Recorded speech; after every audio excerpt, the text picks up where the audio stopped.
tâche de ne pas semer d'épines sur ton chemin dans la vie.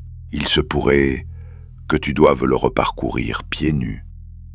Proverbe arabe. Nora Hugo Escritores présente leur thriller le plus sombre. Le sacrifice des épines. Roses pourpres, nivales et sombres. Au cœur de la France, des corps humains métamorphosés en amphores sacrées abritent des rosiers teintés de mystère. Paris est en suspens.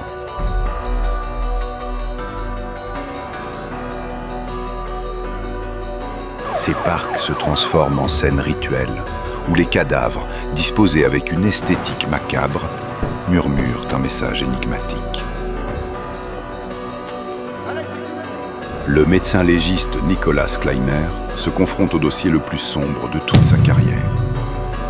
Aux côtés de l'inspecteur Philippe Argaplam, il devra faire face à un esprit brillant qui a toujours une longueur d'avance. Qu'est-ce que vous croyez qu'il est arrivé à cette femme, Dr Kleiner? Cet assassinat est l'œuvre d'un esprit humain complexe. Je perçois une cruauté raffinée derrière cette mise en scène.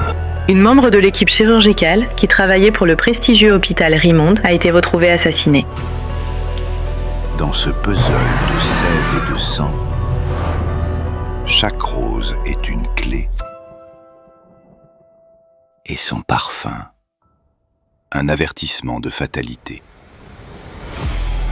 Nous sommes face à un tueur très préparé, un être méthodique, patient et même un tant soit peu romantique.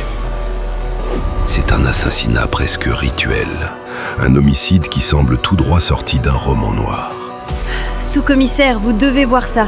Paris, prie pour nous. Il n'y a pas de tige qui relie la racine de ce mystère au pétale de sa signification amère.